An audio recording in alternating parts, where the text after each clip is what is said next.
in Khadarkeyo uu xabsiga ku jiro iyo inaan wali la soo deyn iyadoona kiiskiisu gaaray in maxkamad la soo taago. Fanaanka Cabdilaanto oo markii hore sheegay in la sii daayay fanaanka Khadarkeyo ayaa hadda waxa uu qiranayaa in si aanu filin wax kastaba ay u dhaceen. xabsiga ama xiritaanka fanaan Soomaaliyeed walaalkay saaxiibkay Khadarkeyo kaas oo usbuucii labaad dhameystay oo usbuucii saddexaad u gudbayo. haddaba taageerayaashiisa iyo dadka Soomaaliyeed oo aad dharka dhalinyarada u xiiseeya aad u jeclaa iyo dadka eheladiisa ee waxba ka qaban karin ayaan rabaa galabta inaan la wadaago faahfaahin taas oo la xiriirta in siniintii isbuucii hore la soo dhaafay inaan ka dhawaajiyay Khadarkeyo in la soo deeniyo. haddaba maxaa isbedelay? markasta anagu waxaan rajaynaynaa haddaanu nahay in fanaanka dib u xoriyadiisu helo isla markaana xabsiga uu ka soo baxo. Khadarkeyo run ahaantii waa fanaan nagu qaaliya mana garanaya waxa looga aaminsan yahay. sidoo kale waxaa jira dad leh in fanaanka loo xiray hees xatooyo ku sameeyay laakiin midaasi ma aha oo fanaanka waxa loo haystaa arrimo sharciga ku saabsan iyadoona aan la soconin in Itoobiya sharciga ay aad ugu adag tahay. fanaaniin badan ayaa la xanuustay dhibka walaalkood Khadarkeyo iyagoona u rajeeyay inuu ka soo bixi doono xabsiga. waxaan maqlay oo xiran waxaan leeyahay ma fanaantii reejkiga ma waa walaalkii loo xiri karaa waa inaad ka dhigan walaalkii in la fanaantu waa walaalo waa in isku kacaan idinka dalkii jooga idinka magaalada jooga hello may seeraar iyo fanaantii ma ka kacanayo ka kaca walaalkii si loo xiri karaa niyo idinka jooga meeshaniyo runtii ma qurux badna idinkoo jooga oo dalkii taagan in walaalkeen la xidho waayo fanaantu waa walaalo iyaga walaalo ah inay isku kacaan inay iska dhidhiyaan cod baan leenahay baawarka inaan adeegsano weeyaan fanaantii reejiska maya saaxiibaday fanaantii reer dhabo maya abti ka kaca inanka soo daayo waa ceebe inanka u kacaniyo inanka la soo daayo oo dawladana waxaan ka codsanayaa in la soo daayo inanka fanaanka walaalkeena ma garatay maxaa dhacay Itoobiya fanaantu kuma dhacdhici jirin maxaa dhacay fanaaniinta isku meynaan weyn Itoobiya yacmo waxaan maqlay oo xiran waxaan leeyahay ma fanaantii reejkiga ma waa walaalkii loo xiri karaa waa inaad ka dhigan walaalkii in la fanaantu waa walaalo waa in isku kacaan idinka dalkii jooga idinka magaalada jooga hello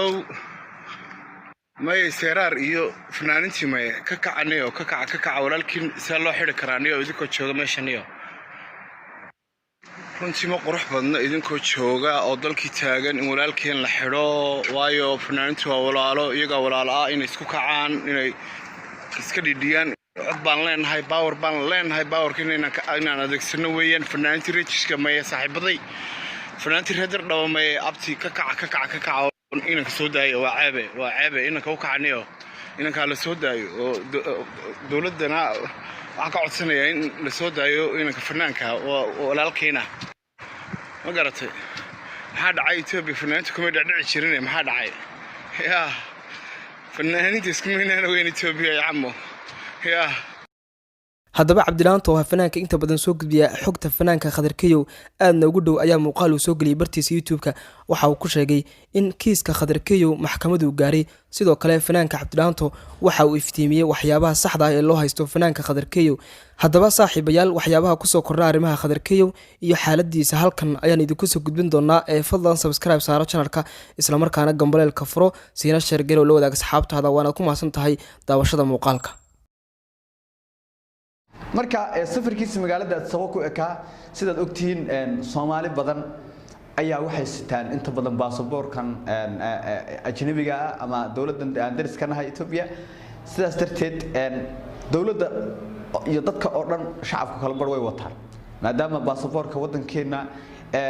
ay caqabado badan kala kulmaan inay wadamada qaarkood ay fiisa dalku galay ka helaan oo dhibaatooyin badan ay kala kulmaan sidaas darteed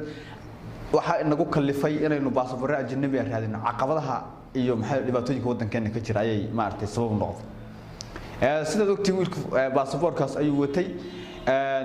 ciladii ku timid baasaboorkiisa inuu soo qaban waayo mishiinka qaybta socdaalka immigrationka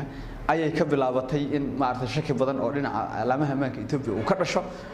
taas darteed ayaa sababtay yarka fanaanka saaxiibka in la xiro saaxiibkii Khadarkeyo maalintii dhowtole in la soo daayay ilaa haddana lama soo dayn marka waxaan si cod naxariisa aan uga codsan lahaa asxaabta dhammaan inta dowladda federaal ku jirto ee xilla inay dad la daba galo oo la isweydiiyo in la sii daayay siday xaaskii Khadarba iyo Cadaysay marka in walaalkeen ilaa hadda uu ku jiro aan la garanayna sababta arona wala markaan si cod naxariisa haddii iga daawanayaan safaaradda Addis Ababa ku taala hadday dad iga daawanayaan Soomaaliya please Khadar warkiisa naga daba geeyo oo noo sheega xaaladiisa xagga maraysa marka يودي أنتي في إثيوبيا كتقانيو يودي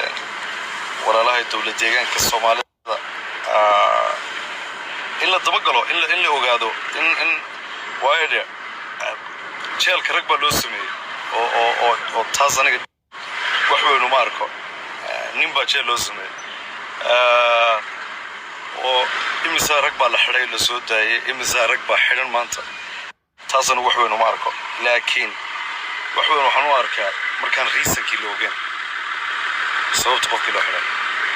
markaan once again Khadar we miss you sahib wallahi waa family-gaaga way ku xiisan maalin wanaagsan saaxiibayaal meel kasta joogtaan dadka Soomaaliyeed waxaan caan ku ahaa isgarab istaagiisa ka iyo in la saxaawiyo dib walba oo yimaadana la Ingiriiska warhayo anigu maanta waxaan xambaaraynayaa dawladdeena waxaan ku xambaaraynayaa inuu fanaan Soomaaliyeed oo fanaan qarana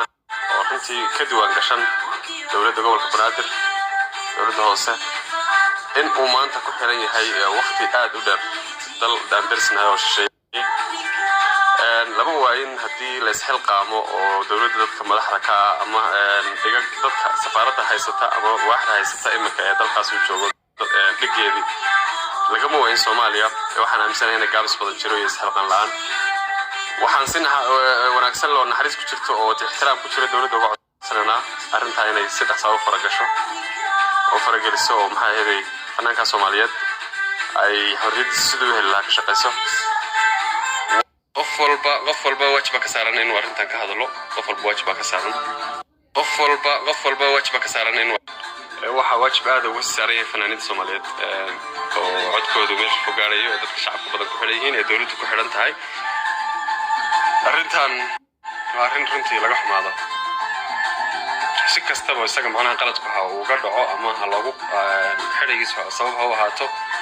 laakiin in laga gaabiyo oo dadka bulshada magaca ku dhaxle ee runtii bulshadu daawato ay ku xiran tahay waxay mudan yihiin mar walba in la ixtiraamo lana wanaajiyo si dalkeena soo dhismayo ee dib soo kacaya maanta uu helo dad badan oo ku soo hirto oo u soo laabto oo aamina inuu dhulku lagu nool yahay oo dadka magaca ay ku nool yihiin oo maartay ruuxdii wadanka ah marka runtii aad baan anigu uga xumahay waanan ku rajo weynahay ama aan aaminsanahay inay dawladda Soomaaliya arrinta ay wax ka qaban karto